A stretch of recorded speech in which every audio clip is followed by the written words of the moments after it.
Yes, all students, a very good morning and I wholeheartedly welcome you all for Enlightened Educators. And ನಿನ್ನೆ ಒಂದು ವೀಡಿಯೋನ ನಾನು release ಮಾಡಿದ್ದೆ, 2 videos, that is most important short questions for DSP exams ಅಂತ. So ನನಗೆ ಒಂದು ವೀಡಿಯೋಗೆ 162 views ಇದೆ and ಇನ್ನೊಂದಕ್ಕೆ 38 ಇದೆ. ಸೊ ದಯವಿಟ್ಟು ಸೆಕೆಂಡ್ ವೀಡಿಯೋನ ಹೆಚ್ಚು ವಾಚ್ ಮಾಡಿ, ಫಸ್ಟ್ ವೀಡಿಯೋ ವಾಚ್ ಮಾಡಿದಂತೆ, because second video is also having questions from Model 2, 3, 4 and 5. ಇದರಲ್ಲಿ Model 1 ಮಾತ್ರ ಇರೋದು. ಸೊ ಹಾಗಾಗಿ ದಯವಿಟ್ಟು ವಾಚ್ ಔಟ್ ಮಾಡಿ. ಎರಡೂ ವಿಡಿಯೋ ನಿಮ್ಗೆ ಇಂಪಾರ್ಟೆಂಟು, ಇದೊಂದೇ ವಿಡಿಯೋ ಅಲ್ಲದಂತೆ ಎರಡೂ ವಿಡಿಯೋ ಕೂಡ ಇಂಪಾರ್ಟೆಂಟು. ಸೊ ದಯವಿಟ್ಟು ಈ ಒಂದು ವಿಡಿಯೋನ ವಾಚ್ ಮಾಡಿ ಅಂತ ನಾನು ಹೇಳ್ತಾ, ಸೊ ಇವಾಗ ಒಂದಿಷ್ಟು ಇಂಪಾರ್ಟೆಂಟ್ ಅಪ್ಡೇಟ್ಸ್ಗಳು ನಿಮಗೆ ತಿಳಿಸ್ಕೊಡೋಣ ಅಂತ ಬಂದಿದ್ದೀನಿ. ಸೊ ನಿಮ್ಮೆಲ್ಲರಿಗೂ ಗೊತ್ತಿರೋ ಹಾಗೆ ನಿಮಗೆ ಇರೋ ಅಂಥದ್ದು only 2 days currently for DSP ನಾವು, ಕರೆಕ್ಟ್ ಅಲ್ವಾ? ಸೊ ಈಗ ಆಲ್ರೆಡಿ ನಿಮಗೆ 2 ದಿನ ಇದೆ, ನೀವು ಓದೋ ಕೂಡ ಪ್ರಾರಂಭ ಮಾಡಿದ್ದೀರಾ. ಆ್ಯಂಡ್ ನಾನು ಒಂದಿಷ್ಟು methods already while doing yesterday's video ಹೇಳ್ಕೊಟ್ಟಿದ್ದೆ. ಏನೇನು ಹೇಳ್ಕೊಟ್ಟಿದ್ದೆ? Model 1, 2 ಆ್ಯಂಡ್ 3 ಫಸ್ಟು ಪರ್ಫೆಕ್ಟ್ ಮಾಡ್ಕೊಳ್ಳಿ. And I have also mentioned short questions that is coming and look make a note of that short questions. Check with the short questions from the question paper and start practising ಅಂತ. Question ಪೇಪರ್ಲಿ short ಕ್ವೆಶನ್ಸ್ಗೆ ಸಂಬಂಧಪಟ್ಟ headline ಇರುತ್ತೆ. So for example, if you are learning DSP ಇನ್ IDFT using circular convolution method, ಏನು ಕೊಟ್ಟಿರ್ತಾನೆ? Circular convolution of 2 sequences. If you are learning formula method, find the IDFT of the following, or find the DFT of the following, or find the endpoint DFT of the following. ಈ ಥರ ಎಲ್ಲ ಕೊಟ್ಟರೆ formula method. So ಈ ಥರ ನೀವೇ questions ಹುಡ್ಕೋಬೇಕು, ಹೆಡ್ಲೈನ್ಗಳಿರುತ್ತೆ. Overlap pad and save method ಕಲಿತಿದ್ದೀರಾ ಅಂದರೆ ಓವರ್ಲ್ಯಾಪ್ ಪ್ಯಾಡ್ ಮೆಥಡ್ ಅಂತಲೇ ಮೆನ್ಷನ್ ಆಗಿರುತ್ತೆ ಕ್ವಶನಲ್ಲಿ. ಸೇವ್ ಮೆಥಡ್ ಅಂದರೆ ಸೇವ್ ಅಂತಲೇ ಮೆನ್ಷನ್ ಆಗಿರುತ್ತೆ. ಸೊ ಅದೆಲ್ಲ ಚೆಕ್ ಮಾಡ್ಕೊಳ್ಳಿ ಅಂತ ನಿಮಗೆ ಹೇಳಿದ್ದೆ. ಸೊ ಇವಾಗ ನೀವೇನು ಮಾಡ್ತೀರಾ ಅಂದರೆ, ಓದಬೇಕಾದ್ರೆ ಅಥವಾ ನೀವು ಬರೀಬೇಕಾದ್ರೆ ಮಾಡೋಂಥ ಒಂದಷ್ಟು ಮಿಸ್ಟೇಕ್ಗಳ ಬಗ್ಗೆ ನಾನು ಹೇಳ್ತೀನಿ. ನಿನ್ನೆ ಐ ಹೋಪ್ ಹೇಳಿದ್ದೆ ಅನಿಸುತ್ತೆ, ಇವತ್ತು ಕೂಡ ಹೇಳ್ತಿದ್ದೀನಿ. ಏನು ಗೊತ್ತಾ, ಓದಬೇಕಾದ್ರೆ ಸುಮಾರು ಜನ ಮಿಸ್ಕನ್ಸೆಪ್ಷನ್ಸ್ ಮಾಡ್ಕೊತೀರಾ, ಓದುವಾಗ ತುಂಬ ಕನ್ಫ್ಯೂಷನ್ ಮಾಡ್ಕೊತೀರಾ. ಸೊ ಅದಕ್ಕಾಗಿ ನಾನು ಹೇಳ್ತಾ ಇರೋದು, ನನ್ನ ವೀಡಿಯೋಸ್ನ ವಾಚ್ ಮಾಡಿ, ಯಾವುದೇ ರೀತಿ ಮಿಸ್ಕನ್ಸೆಪ್ಷನ್ ಆಮೇಲೆ ರಾಂಗ್ ಥಿಂಕಿಂಗ್ಸ್ ಬರೋದಿಲ್ಲ ಅಂತ ನಾನು ಫಸ್ಟು ಹೇಳ್ತೀನಿ, ಆಯಿತಾ? ಸೆಕೆಂಡ್ ಥಿಂಗ್ ಏನು ಮಾಡ್ತೀರಾ ಅಂದರೆ, ಬಹಳಷ್ಟು ಜನ ಬ್ಲೈಂಡ್ ಪ್ರಾಕ್ಟೀಸ್ ಮಾಡ್ತೀರಾ. So that is very wrong. Blind practice ಮಾಡೋವಂಥದ್ದಲ್ವೇ ಇಲ್ಲ. ನೀವು ಯಾವುದೇ ಲೆಕ್ಕ ನೋಡಿ, understand the method, that is what you do the mistake. ನಾನು ಇವಾಗಲೇ ಹೇಳ್ತಾ ಇದ್ದೀನಿ, ಮೆಥಡ್ನ ಅರ್ಥ ಮಾಡ್ಕೊಳ್ಳಿ, ಮೆಥಡ್ನ ಅರ್ಥ ಮಾಡಿಕೊಂಡು ಓದಿ. ಏನು ಫಾರ್ಮುಲಾ ಮೆಥಡ್ ಅಂದರೆ DSPಗೆ ಏನು ಫಾರ್ಮುಲಾ ಹಾಕಬೇಕು, ಆಮೇಲೆ ಯಾವ ಥರ ಒಂದು ಸಾಲ್ವ್ ಔಟ್ ಮಾಡಬೇಕು ಅದನ್ನು. ಸೊ ಈ ಥರ ಲೆಕ್ಕ ಕೊಟ್ಟರೆ ನಾನಲ್ಲಿ ಏನು ಸಬ್ಸ್ಟಿಟ್ಯೂಷನ್ ಮಾಡಬೇಕು, ಈ ಥರ ಲೆಕ್ಕ ಕೊಟ್ಟ ಫಾರ್ಮುಲಾಗೆ ಏನು ಸಬ್ಸ್ಟಿಟ್ಯೂಷನ್ ಮಾಡಬೇಕು, how to work it out. In general work ಆಗುವಂಥ ಒಂದು ಮೆಥಡ್ ಇರುತ್ತೆ, ಅದನ್ನು ಕಲ್ತ್ಕೊಳ್ಳಿ. ಅದನ್ನು ಕಲ್ತ್ಕೊಂಡು ಟ್ರೈ ಅಪ್ಲೈಯಿಂಗ್ ಫಾರ್ ಅಟ್ಲೀಸ್ಟ್ ಒಂದು 2 to 3 ಪ್ರಾಬ್ಲಮ್ಸ್ಗಾದರೂ ಅಪ್ಲೈ ಮಾಡೋಕ್ಕೆ ಟ್ರೈ ಮಾಡಿ, ಆಯಿತಾ? ಒಂದಕ್ಕಲ್ಲ, 2 to 3 ಪ್ರಾಬ್ಲಮ್ಸ್ಗೆ minimum from the question paper which is very important. 2 to 3 ಪ್ರಾಬ್ಲಮ್ಸ್ಗೆ ಅಪ್ಲೈ ಮಾಡೋದಕ್ಕೆ ಟ್ರೈ ಮಾಡಿ, ಆಯಿತಾ? ಓಕೆನಾ? ಆ್ಯಂಡ್ ನಾನು ಲ್ಯಾಬ್ ಪ್ರೋಗ್ರಾಮ್ಸ್ ಬಗ್ಗೆ ನಿನ್ನೆನೂ ಹೇಳಿದ್ದೀನಿ, ಇವತ್ತು ಹೇಳ್ತಾ ಇದ್ದೀನಿ. ಲ್ಯಾಬ್ ಪ್ರೋಗ್ರಾಮ್ಸ್ನ if you are finding it very difficult, eliminate, ಬಿಟ್ಬಿಡಿ ಲ್ಯಾಬ್ ಪ್ರೋಗ್ರಾಮ್. ಯಾಕೆ ನಾನೇನ ಮಾತು ಹೇಳಿದೆ? ನಿಮಗೆ ಒಂದೇ ಕ್ವಶನಲ್ಲಿ ಲ್ಯಾಬ್ ಪ್ರೋಗ್ರಾಮ್ ಬರ್ತಿರೋದು, ನೀವು ಇನ್ನೊಂದು ಕ್ವಶನ್ ಟ್ರೈ ಮಾಡ್ಬೋದಲ್ಲ, ಕರೆಕ್ಟ್ ಅಲ್ವಾ? Or if you are feeling lab programs as easy, ನಾನು ಅದೇ ಓದ್ತೀನಿ, ನಂಗೆ ಟಾಪಿಕ್ಸ್ ಇಷ್ಟ ಇಲ್ಲ ಅಂದರೆ ಲ್ಯಾಬ್ ಪ್ರೋಗ್ರಾಮ್ ಓದಿ. ಬಟ್ ನಾನೇನು ಹೇಳೋದು ಅಂದರೆ, ಟಾಪಿಕ್ಸ್ ಹೆಚ್ಚಿಗೆ ಓದಿ ಅಂತ. ಪ್ರೋಗ್ರಾಮ್ ಅಂದರೆ ಎಲ್ಲ ಕರೆಕ್ಟಾಗಿ ನೆನ್ಪಿಟ್ಕೋಬೇಕು. In the program everything should be perfect. ಒಂದು ಸಣ್ಣ ಏನಂತ ಹೇಳ್ತಾರೆ, ಸೆಮಿಕೋಲನ್ ಆಗ್ಬೋದು, ಅಥವಾ ಒಂದು ಸಣ್ಣ ವರ್ಡ್ ಮಿಸ್ಸಿಂಗ್ ಇರ್ಬೋದು, ಒಂದು ಸ್ಟೆಪ್ ಮಿಸ್ ಇರ್ಬೋದು, ಅದೆಲ್ಲ ಮಾರ್ಕ್ಸ್ ಕಳ್ಕೊತೀರಾ. ಸೊ ಈಸಿಯಾಗಿ ಪ್ರಾಬ್ಲಮಲ್ಲೇ ಮಾರ್ಕ್ಸ್ ಬರುತ್ತೆ ಸ್ಟೆಪ್ಸ್ ಅರ್ಥ ಮಾಡಿಕೊಂಡ್ರೆ. ಸೊ ದಯವಿಟ್ಟು ಟ್ರೈ ಮಾಡಿ ಪ್ರಾಬ್ಲಮ್ಸ್ಗೆ, ಆಯಿತಾ? ಅದಕ್ಕೆ ಹೇಳ್ತಿರೋದು, ಪ್ರೋಗ್ರಾಮಿಂಗ್ ಓದೋ ಕಷ್ಟ ಅನ್ಸೋರು ಲ್ಯಾಬ್ ಪ್ರೋಗ್ರಾಮ್ ಬಿಡ್ಬೋದು without any hassles you can leave. ಯಾಕೆಂದರೆ ಎಲ್ಲ ಸ್ಟೆಪ್ಸು ಕರೆಕ್ಟಾಗಿ ಬರೀಬೇಕು, ಒಂದು ಎಕ್ಸ್ಕ್ಲಮೇಟ್ರಿ ಇರಬೇಕು. ನೀವು ಯಾವುದನ್ನು ಮಿಸ್ ಮಾಡಿದ್ರೂ ಕೂಡ, ನೀವೀಗ ಅದನ್ನು ಎಕ್ಸಾಮ್ ಅಂತಲೇ ತೊಗೊಳ್ಳಿ. For example have a lab exam and if you don't write a program properly, any ಸಣ್ಣ ಒಂದು ಮಿಸ್ ಇದ್ದರೂ ಕೂಡ ನಿಮ್ಗೆ ಔಟ್ಪುಟ್ ಬರುತ್ತಾ? CSE ಮಕ್ಕಳಿಗೆ ಗೊತ್ತದು ಏನು ಪ್ರಾಬ್ಲಮ್ ಅಂತ. ಈಗ ನಾನು ಪ್ರೋಗ್ರಾಮ್ ಪರ್ಫೆಕ್ಟಾಗಿ ಕಲ್ತಿಲ್ಲ, ನಾನು ಬರೆದಿಲ್ಲ ಪ್ರೋಗ್ರಾಮು ಅಂದರೆ ನನಗಲ್ಲಿ ಔಟ್ಪುಟ್ ಬರಲ್ಲ. If you are wrong you want get your output, ಅಲ್ವಾ? ಅದೇ ರೀತಿಯೇ. ಸೊ ಹಂಗಾಗಿ ಇಲ್ಲಿ ಪ್ರೋಗ್ರಾಮು ಪರ್ಫೆಕ್ಟಾಗಿ ನೀವು ಕಲಿಬೇಕು. ಒಂದೊಂದು ಸೆಮಿಕೋಲನಿಂದ ನೆನ್ಪಿಟ್ಕೋಬೇಕು ಆ್ಯಂಡ್ ಒಂದು ಕೋಲನಿಂದ ನೆನ್ಪಿಟ್ಕೋಬೇಕು. And you to remember where and all you to put this double exclamatory mark, ಇದು ಡಬಲ್ ಕೋಟ್ಸ್ ಎಲ್ಲೆಲ್ಲಿ ಹಾಕಬೇಕು, ಎಕ್ಸ್ಕ್ಲಮೇಟರಿ ಎಲ್ಲ ಕೋಟ್ಸು, ಡಬಲ್ ಕೋಟ್ಸ್ ಎಲ್ಲೆಲ್ಲಿ ಹಾಕಬೇಕು ಎಲ್ಲ ಕರೆಕ್ಟು ಪರ್ಫೆಕ್ಟ್ ನೆನ್ಪಿಟ್ಕೋಬೇಕು. ಇಷ್ಟು ನಿಮಗೆ ನೆನ್ಪಿಟ್ಕೊಳ್ಳೋಕ್ಕಾಗ್ತಿಲ್ಲ ನನ್ನ ಕೈಯಲ್ಲಿ ಅಂದರೆ ದಯವಿಟ್ಟು you can exclude lab programs if anybody is facing this problem. ಯಾರು ಪ್ರಾಬ್ಲಮ್ ಫೇಸ್ ಮಾಡ್ತಿಲ್ಲ ನಿಮ್ಮ ಇಷ್ಟ ಮಾಡ್ಬೋದು. ನಾನು ಏನಕ್ಕೆ ಹೇಳ್ತಿದ್ದೀನಿ ಅಂದರೆ ನಿಮಗೆ ಒಂದೊಂದೇ ಸಿಂಗಲ್ ಕ್ವಶನಲ್ಲಿ ಬರೋದ್ರಿಂದ ಇನ್ನೊಂದು ಸೆಕೆಂಡ್ ಆಪ್ಷನಲಲ್ಲಿ ಬರದೇ ಇರೋ ಕಾರಣದಿಂದಾಗಿ ನೀವು ಡೈರೆಕ್ಟಾಗಿ ಲ್ಯಾಬ್ ಪ್ರೋಗ್ರಾಮ್ ಬಿಟ್ಟು ಓದ್ಬೋದು ಅನ್ನೋದು ಕಾರಣಕ್ಕೆ, ಆಯಿತಾ. ಆಮೇಲೆ ಸ್ವಲ್ಪ ಮೆಥಡಾಲಜಿನ ಅರ್ಥ ಮಾಡ್ಕೊಳ್ಳಿ ನೀಟಾಗಿ. ಆ್ಯಂಡ್ ಬರಿಬೇಕಾದ್ರೂ ಅಷ್ಟೇ, ನೆನ್ನೆ ಹೇಳಿದ್ದೀನಿ ಇವತ್ತು ಮತ್ತೆ ಹೇಳ್ತಿದ್ದೀನಿ, ಬರಿಬೇಕಾದ್ರೂ ಅಷ್ಟೇ ಓದಿರೋ ಆರ್ಡ್ರಲ್ಲೇ ಬರಿಬೇಕು ಅಂತ ಯಾವ ಕಾನೂನು ಇಲ್ಲ, ನಾನು ನೆನ್ನೆ ಹೇಳಿದ್ದೀನಿ, ಆಯಿತಾ. ನೀವು ಬರಿಬೇಕಾದ್ರೂ ಫಸ್ಟು ಬರೆಯೋದು ಯಾವುದು ನಿಮಗೆ ಈಸಿಯಾಗಿ ಕೊಟ್ಟಿದ್ದಾರೆ ಅದನ್ನು ಬರೀರಿ. First 10 pages or 12 pages should be filled out with proper methods and answers. ಇಲ್ಲಾಂದರೆ ಖಂಡಿತ ಮಾರ್ಕ್ಸ್ ಸಿಕ್ಕಲ್ಲ. ಫಸ್ಟೇ ಕೆಟ್ಟೋಯ್ತು ಅಂದರೆ ಮುಂದೊಂದವ್ರು ನೋಡೋದೇ ಇಲ್ಲ. ಅದಕ್ಕೆ ಬೇಡ, ಫಸ್ಟೇ ಕೆಡಿಸ್ಬೇಡಿ. ತುಂಬ ರಾಂಗ್ ಅಸಂಪ್ಷನ್ಸ್ ಮಾಡ್ಕೋತೀರಾ, ಫಸ್ಟೇ ಕೆಡಿಸ್ಬೇಡಿ, ದಯವಿಟ್ಟು ಕೆಡಿಸ್ಬೇಡಿ. ಯಾವ್ದು ಚೆನ್ನಾಗಿ ಗೊತ್ತಾ ಅದನ್ನು ನೀಟಾಗಿ ರೆಪ್ರೆಸೆಂಟ್ ಮಾಡಿ, ಚೆನ್ನಾಗಿ ಮಾರ್ಕ್ಸ್ ಬರುತ್ತೆ. ಆ್ಯಂಡ್ ನೀವು ಏನು ಬರಿಬೇಕು ಏನು ಬರಿಬಾರ್ದು ಅನ್ನೋಕ್ಕೆ ಸ್ಕೀಮ್ ಆಫ್ ವೈಲೇಷನ್ ತೊಗೋರಿ. ನಾನು ನಿನ್ನೆ ಹೇಳಿದ್ದೀನಿ ಹೆಂಗೆ ಡೌನ್ಲೋಡ್ ಮಾಡೋದು ಅಂತ ಕೂಡ ಎಕ್ಸ್ಪ್ಲೇನ್ ಮಾಡಿದ್ದೀನಿ. ಏನೇನು ಮಾಡಬೇಕು, ಫಸ್ಟು ಏನು ಮಾಡಬೇಕು, V2 ಸಿಂಕ್ ಅನ್ನೋ, I am sorry for the distraction guys.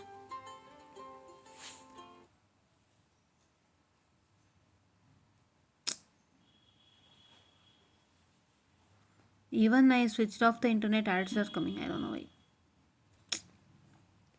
Internet of ಮಾಡಿದೆ ನೋಡಿ, ಏರೋಪ್ಲೇನ್ ಮೋಡ್ಗೆ ಹಾಕಿದ್ದೆ, ಅದಕ್ಕೆ ಇದ್ರಲ್ಲಿ ಆ್ಯಡ್ಸ್ ಬರುತ್ತೆ ಅಂತ, ಬಟ್ ಹಂಗೂ ಬರ್ತಿದೆ. I don't know why. Let's leave that. So ಏನಪ್ಪ ಅಂದರೆ ನಾನೇನು ಹೇಳಿದ್ದೆ ನಿಮಗೆ, ಫಸ್ಟ್ ಯಾವ್ದು ಚೆನ್ನಾಗಿದೆ ಅದನ್ನ ಬರೀರಿ ಅಂತ ಹೇಳಿದೆ. ಆಮೇಲೆ ಇನ್ನೊಂದೇನು ಹೇಳಿದೆ, ಸ್ಟೆಪ್ಸ್, ಅದು ಸ್ಕೀಮ್ ಆಫ್ ವೈಲೇಷನ್ ಸ್ಟೆಪ್ಸ್ ಹೇಳ್ತಿದ್ದೆ ಅಲ್ವಾ. ಫಸ್ಟು V2 ಸಿಂಕ್ ವೆಬ್ಸೈಟ್ಗೆ ಹೋಗ್ರಿ. ಎಲ್ಲರಿಗೂ ಮತ್ತೆ ಹೇಳ್ತಿದ್ದೀನಿ, ದಯವಿಟ್ಟು ಸ್ಕೀಮ್ ಆಫ್ ವೈಲೇಷನ್ ನೋಡಿಲ್ಲ ಅಂದರೆ ನಿಮಗೆ ತಲೆ ಬುಡನೂ ಅರ್ಥ ಆಗೋಲ್ಲ, ಏನು ಬರಿಬೇಕು ಏನು ಬರಿಬಾರ್ದು ಅಂತ. ತುಂಬ ಈಸಿಯಾಗಿ ಮಾಡ್ಬೋದು. ಅವರು ಒಂದಿಷ್ಟು ಪಾರ್ಟ್ಸ್ಗಂತ ಮಾರ್ಕ್ಸ್ ಅಸೈನ್ ಮಾಡಿರ್ತಾರೆ.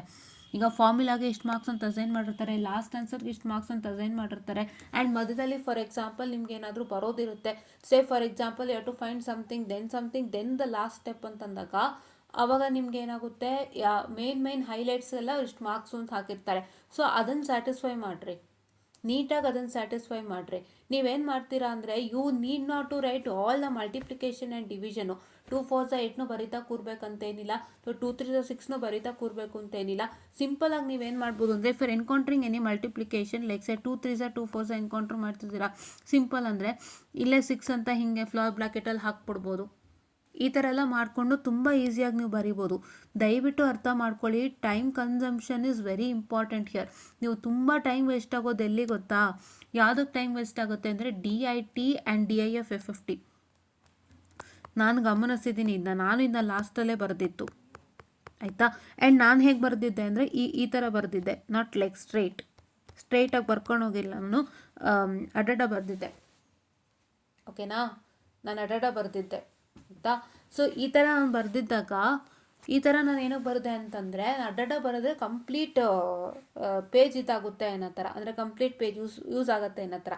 ಸೊ ಈ ಥರ ನೀವು ಉದ್ದುದ್ದಕ್ಕೆ ಬರೀಬೇಕಾದ್ರೆ, ಅಂದರೆ ಸ್ಟ್ರೈಟಾಗಿ ಬರೀತಿದ್ದೀರಾ ಅಂದರೆ ನಾರ್ಮಲ್ ಲೈಕ್ ದಿಸ್, ಸೊ ಅವಾಗ ಏನಾಗುತ್ತೆ ಅಂದರೆ ಒಂದು ಸ್ವಲ್ಪ ಕಂಜೆಸ್ಟೆಡ್ ಥರ ಬರುತ್ತೆ. ಅಂದರೆ ನಿಮಗೆ ಫುಲ್ ಕಂಪ್ಲೀಟು ಎಲ್ಲ ಚಿಕ್ಕದಾಗಿ ಬರೀಬೇಕು, ಅಡ್ಜಸ್ಟ್ ಮಾಡಬೇಕು, ಆಗಲ್ಲ ಜಾಗ. ಸೊ ಹಂಗಾಗಿ ನಾನು ಆ ಥರ ಬರೀತಾ ಇದ್ದೆ. ಸೊ ನಿಮ್ಗೆ ಯಾವ ಕಂಫರ್ಟೇಬಲ್ ಇದೆ ಅದು ಬರೀರಿ, ಬಿಕಾಸ್ ನನಗೆ ಇದು ಬೆಸ್ಟ್ ಅನ್ನಿಸ್ತು, ಬಿಕಾಸ್ ಕಂಪ್ಲೀಟ್ ಜಾಗ ಇದಾಗುತ್ತೆ, ನೀಟಾಗಿ ಬರೀರಿ, ಆಯಿತಾ. ಸೊ ಅದನ್ನು ಅವರು ರೊಟೇಟ್ ಆಪ್ಷನ್ ಇದೆ ಅವ್ರ ಹತ್ರ, ನನಗೆ ಗೊತ್ತಿಲ್ಲ ನೋಡೋಕ್ಕೆ, ಬಟ್ ಇದು ಫುಲ್ ಪೇಜ್ ನಿಮಗೆ ತೊಗೊಳತ್ತೆ ನೀಟಾಗಿ. ಇಲ್ಲಾಂದರೆ ನಿಮಗೆ ಪೇಜು ಎಕ್ಸೀಡ್ ಆಗುತ್ತೆ, ಕಷ್ಟ ಆಗುತ್ತೆ. ನೀವು ನಾರ್ಮಲ್ ಹಾಗೆ ಬರಿತೀರಾ ಅಂದರೆ ಸ್ಟ್ರೈಟಾಗಿ ಈ ಥರ ಬರಿತೀರಾ ಅಂದರೆ ಸ್ವಲ್ಪ ಪೇಜ್ ನಿಮ್ಗೆ ಏನಾಗುತ್ತೆ, ಸಾರಿ ಕರೆಕ್ಟ್ ಅಲ್ವಾ, ಈ ಥರ ಬರಿತೀರಾ ಅಂದರೆ ಸ್ವಲ್ಪ ಪೇಜ್ ನಿಮಗೆ ಜಾಸ್ತಿ ಕನ್ಸಂಪ್ಷನ್ ಆಗುತ್ತೆ, ಸ್ವಲ್ಪ ಕಷ್ಟ ಆಗುತ್ತೆ. ಸೊ ಈ ಥರ. ಸೊ ನಿಮಗೆ ಎಲ್ಲಿ ಹಾಳಾಗ್ತಿದೆ, DIT ಮತ್ತು DIF ಅಲ್ಲೇ ನಿಮಗೆ ಟೈಮ್ ಹೋಗ್ತಾ ಇರೋದು, ಇನ್ನೆಲ್ಲೂ ಹೋಗಲ್ಲ. ಸೊ ಹಂಗಾಗಿ ನೀವೇನು ಮಾಡಬೇಕು ಅಂದರೆ ಅದನ್ನು ಲಾಸ್ಟಲ್ಲಿ ಇಟ್ಕೊಳ್ಳಿ, ಎನಿ ಕಾಸ್ಟ್ ಅದನ್ನು ಲಾಸ್ಟಲ್ಲಿ ಇಟ್ಕೊಳ್ಳಿ. ಲಾಸ್ಟಲ್ಲಿ ಇಟ್ಕೋಬೇಕು ಅಂದರೆ ಏನು ಮಾಡಬೇಕು, ಸೆಕೆಂಡ್ ಮಾಡ್ಯೂಲ್ ಕಂಪ್ಲೀಟೇ ಲಾಸ್ಟಲ್ಲಿ ಇಟ್ಕೋಬೇಕು. ಇಲ್ಲ ಸೆಕೆಂಡ್ ಮಾಡ್ಯೂಲ್ದು ಓವರ್ಲ್ಯಾಪ್ ಆಡತ್ತು ಸೇಮ್ ಮೆಥಡ್ ಕ್ವಶನ್ ಕೊಟ್ಟಿದ್ರೆ ಅಟೆಂಪ್ಟ್ ಮಾಡಿಬಿಟ್ಟು DIT ಮತ್ತು DIFಗೆ ಪೇಜ್ ಬಿಟ್ಟು ಮತ್ತೆ ಆ ಪೇಜಿಗೆ ವಾಪಸ್ ಹೋಗಿ ಬರೆಯೋಂಥ ಪದ್ಧತಿ ಅಲ್ವಾ. ಸೊ ಈ ಥರ ನೀವು ಮಾಡಬೇಕಾಗತ್ತೆ. This what is all have to do, correct, ಹೌದಾ. ಓಕೆ. ಸೊ ಆ ಥರ ಮಾಡ್ಬೋದು, ಇಲ್ಲ ಈ ಥರನೂ ಕೂಡ ಮಾಡ್ಬೋದು. ಸೊ ಏನಕ್ಕೆ ಹೇಳ್ತಿದ್ದೀವಿ ಅಂದರೆ, ನೀವು DIT ಮತ್ತು DIF ಅಲ್ಲಿ ಕ್ಯಾಲ್ಕುಲೇಷನ್ಸ್ ಜಾಸ್ತಿ ಇರುತ್ತೆ. ಪ್ರತಿಯೊಂದು ಕ್ಯಾಲ್ಕುಲೇಷನ್ನು ತೋರಿಸ್ಬೇಕು, ದಯವಿಟ್ಟು ಮರಿಬೇಡಿ. ನಾನು ಮೈಂಡಲ್ಲೇ ಕ್ಯಾಲ್ಕುಲೇಷನ್ ಮಾಡಿಕೊಂಡು ಇಲ್ಲೆಲ್ಲೋ ಕ್ವಶನ್ ಪೇಪರಲ್ಲಿ ಸುಮ್ಮನೆ ಬರ್ಕೊಂಡಿಲ್ಲ, ಲಾಸ್ಟ್ ವರ್ಕಿಂಗ್ ಶೀಟ್ ಕೊಟ್ಟಿರ್ತಾನಲ್ಲ ಅದರಲ್ಲಿ ಬರ್ಕೊಂಡು ನಾನು ಮಾಡಿಬಿಟ್ಟು ಜಸ್ಟ್ ನಾನು ಇವಾಗ for example this is my 2.DFT. So ಇಲ್ಲೇನೋ ಒಂದು ವ್ಯಾಲ್ಯೂ ಇದೆ, this is x and y ಏನೋ ಇದೆ. So here is -1 or +1 something ಏನೋ ಇರುತ್ತೆ. ಸೊ ಇದನ್ನು ನಾನು ಮಲ್ಟಿಪ್ಲೈ ಮಾಡಿ ಐಲ್ ಗೆಟ್ ಸಮ್ ರಿಸಲ್ಟ್, ಈ ಎರಡು ರಿಸಲ್ಟ್ನ ಇಲ್ಲೇ ಬರೆದು ಬಿಡ್ತೀನಿ. No, you have to show how did you do it. ಇದು ಏನು ಪ್ರೋಸೆಸ್ ಮಾಡಿದ್ರಿ, ದಿಸ್ ಎಕ್ಸ್ ಇಂಟು ಒಂದು ಸ್ಟ್ರೈಟಾಗಿ ಬರುತ್ತೆ, ಇನ್ನೊಂದು ಕ್ರಾಸ್ ಮಲ್ಟಿಪ್ಲೈಡಾಗಿ ಬರುತ್ತೆ, ಆಯಿತಾ. ಸೊ ಇಲ್ಲಿ ಇದಕ್ಕೆ ನಾನು ಏನು ಮಲ್ಟಿಪ್ಲೈ ಮಾಡಿ ರಿಸಲ್ಟ್ಸ್ ಬರುತ್ತೆ. How did you get these two resultants, you have to showcase, ತೋರಿಸ್ಬೇಕೆಲ್ಲನೂ, ಶೋಕೇಸ್ ಮಾಡಲೇಬೇಕು ನೀವು, ಕರೆಕ್ಟಾ. ಎರಡು ರಿಸಲ್ಟ್ ಏನು ಬಂದಿದೆ ಎಕ್ಸ್ ಆ್ಯಂಡ್ ವೈದು, ಅದನ್ನು sorry for the distraction guys. Okay, ಈ ಎಕ್ಸ್ ಆ್ಯಂಡ್ ವೈದು ಏನು ರಿಸಲ್ಟೆಂಟ್ ಬರ್ತಿದೆ ಅಲ್ಲ, like this you have something, and ಇಲ್ಲೇನೋ ರಿಸಲ್ಟೆಂಟ್ ಬರುತ್ತೆ ನಿಮಗೆ, ಇಲ್ಲಿ -1 +1 ಏನೋ 0 ಏನೋ ಇರುತ್ತೆ.